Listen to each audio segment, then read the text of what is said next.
नमस्कार, स्वागत है आपका एमपी तक पर। मैं हूं रवीश पाल सिंह।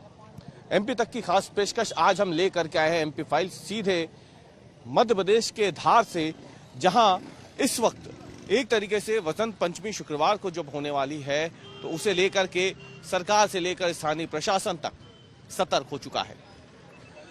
इस पूरे मामले में सुप्रीम कोर्ट का आज एक आदेश भी आया है, क्योंकि याचिका सुप्रीम कोर्ट में लगाई गई थी हिंदू पक्ष की तरफ से, और ये कहा गया था कि दिन भर यहाँ पे अखंड पूजन करने की अनुमति दी जाए, यानी सूर्योदय से लेकर सूर्यास्त तक यहाँ पर सिर्फ पूजा हो। दूसरी तरफ मुस्लिम पक्ष, जो कि शुक्रवार में जुमे की नमाज अदा करने इस परिसर में आता है, उनकी तरफ से कहा गया था कि पुराने आदेश को ध्यान में रखते हुए हर बार की तरह उन्हें इस बार भी नमाज अदा करने की अनुमति दी जाए। जब भी शुक्रवार को वसंत पंचमी पड़ती है तब धार में हालात इसी तरीके के बनते हैं, और उसी को देखते हुए इस बार अगर आप देखें तो सुरक्षा के कड़े बंदोबस्त आज भी किए गए हैं। ये सुरक्षा जो है ये अगले 48 घंटों तक इसी तरीके की रहने वाली है। न केवल मध्य प्रदेश पुलिस बल्कि सीआरपीएफ के जवानों को भी यहाँ तैनात किया गया है, अर्धसैनिक बल भी यहाँ पहुंचे हैं, और इस पूरे इलाके को अगर आप देखें तो छावनी में तब्दील कर दिया गया है। ये सभी तस्वीरें आपने एमपी तक आज सुबह से देखी है, लेकिन सवाल ये है कि आखिर धार में ऐसा क्या है, इस विवाद के पीछे की वजह क्या है, तो वो हम आपको बता देते हैं। दरअसल ये जो पूरा परिसर है इसका एक बड़ा पुराना इतिहास है। सबसे पहले हम आपको इतिहास के बारे में बताएंगे, जिससे आपको ये मालूम हो सके कि किस चीज को लेकर के फिलहाल यहाँ पे ये पूरा विवाद छिड़ा हुआ है। आगे हम आपको दिखाते हैं कि ये जो पूरा परिसर है, कई एकड़ में फैला हुआ ये पूरा परिसर है, जिसे हिंदू पक्ष कहता है कि परमार राजवंश के राजा भोज की तरफ से यहाँ पर मां सरस्वती, जिन्हें वाग्देवी भी कहा जाता है, उनकी प्रतिमा यहाँ स्थापित कर उनकी पूजा के लिए ये मंदिर बनाया गया था। लेकिन बाद में आक्रांताओं ने यहाँ पे हमले किए, कई आक्रमण हुए, जिसके बाद ये परिसर, इसे मस्जिद यहाँ पे एक बनाई गई और फिर यहाँ पे नमाज अदा करने की शुरुआत हुई। ये तमाम चीजें तो यहाँ चली रही थी, लेकिन इस पूरे मामले में असली जो विवाद है वो तब शुरू होता है जब यहाँ पे सरकार के हस्तक्षेप के बाद नमाज अदा करने की अनुमति मिलती है, और उसके बाद यहाँ पे इस बात को लेकर विवाद शुरू होता है कि पूजन कब किया जाए, नमाज कब अदा की जाए। अब कानूनी पेच हम आगे बताएं आपको, उससे पहले आपको ये जानना जरूरी है कि ये जो पूरा संरक्षित स्मारक है ये आखिर है क्या। देखिए, साल 1034 में परमार शासक राजा भोज ने ज्ञान की साधना और मां सरस्वती की आराधना के लिए इस मंदिर का निर्माण कराया था, ऐसा हिंदू पक्ष का कहना है। एक तरीके से अगर देखा जाए तो नालंदा और तक्षशिला की तरह यह भी एक विशाल विश्वविद्यालय था, संस्कृत विश्वविद्यालय था, जहां पे बाकायदा लोग भी रहते थे, और यहाँ पे ज्ञान और साथ ही में मां की आराधना, मां सरस्वती की आराधना दोनों यहाँ पे की जाती थी। अंदर की तस्वीरों में अगर आप देखें, जो आप ये खंबे देख रहे हैं लाल पत्थरों से बने हुए, इनमें अगर आप देखें तो देवी देवताओं की मूर्तियां आपको दिख रही होंगी, कई कलाकृतियां दिख रही होंगी जो सनातन धर्म से संबंधित है। ये कहना है हिंदू पक्ष का, उनका कहना है कि इसे ही बाद में मिटाया गया है। इसमें अगर आप देखें तो इस पूरे परिसर के भीतर कई ऐसी कलाकृतियां हैं जिसको दावा किया जाता है कि सनातन धर्म से जुड़ी हुई है। लेकिन ये विवाद जो है इसलिए हुआ कि खुद महाराजा भोज की तरफ से 72 कलाओं 36 तरह के विज्ञान के लिए यहाँ पे जो खुद जानकार थे जिसके, उन्होंने ही इस तरीके से मंदिरों, घाटों, तालाबों और कई विद्यालयों का निर्माण कराया था।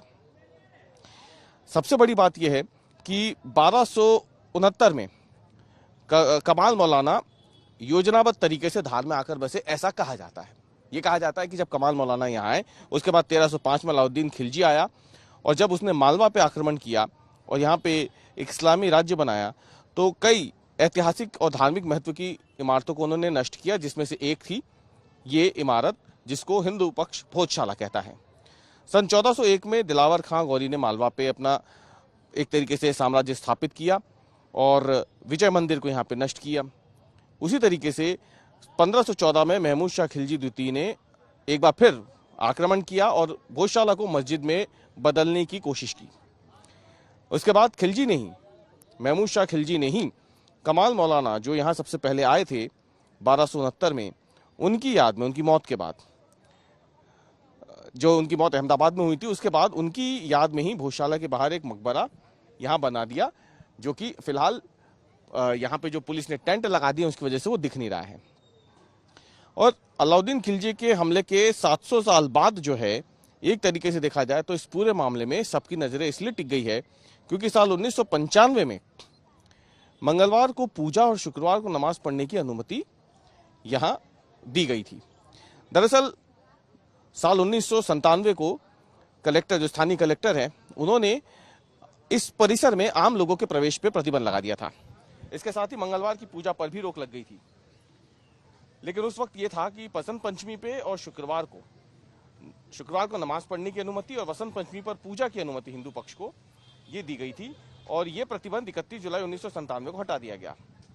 लेकिन फरवरी 1998 में एक बार फिर से प्रतिबंध लगा दिया जाता है प्रवेश पर, जब केंद्रीय पुरातत्व विभाग यानी एएसआई यहां पर एक आदेश जारी करता है। फिर 2003 में एएसआई यहां पर नए सिरे से एक व्यवस्था साबित करता है और उसमें यह कहा जाता है कि मंगलवार को फिर से पूजा की अनुमति दी जाए और इसके साथ ही वसंत पंचमी पर भी हिंदू पक्ष यहां आकर के पूजा कर सकता है। ये 2003 के इस आदेश में कहा गया।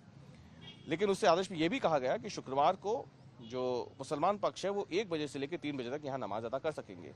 यहीं से ये विवाद इसलिए बढ़ जाता है क्योंकि इस आदेश में कहीं पर भी ये जिक्र नहीं था कि अगर शुक्रवार को वसंत पंचमी आएगी तब क्या करना है।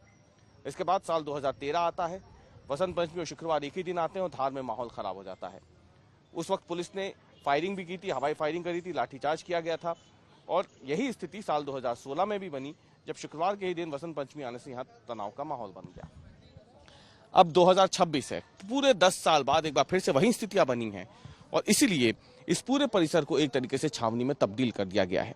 अब सुप्रीम कोर्ट ने भी साफ कर दिया है कि किसी भी पक्ष को यहाँ रोका नहीं जाएगा।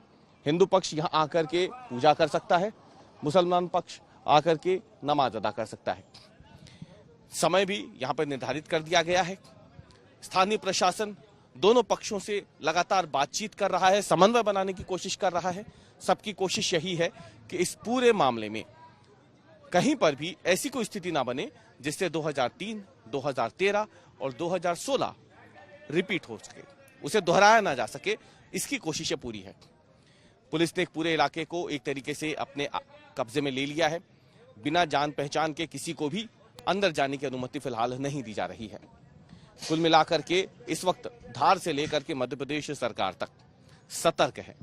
पूरी कोशिश यही है कि शांति से, बिना किसी विवाद के वसंत पंचमी का ये पर्व धूमधाम से मनाया जा सके, मां सरस्वती की आराधना हो सके।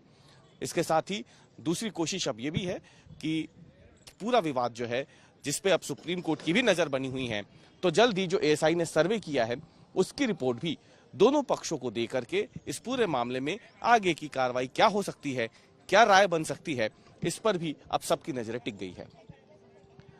एमपी फाइल्स में आज की पेशकश में इतना ही। कल हम फिर हाजिर होंगे एक नए मुद्दे के साथ। आप देखते रहिए एमपी तक।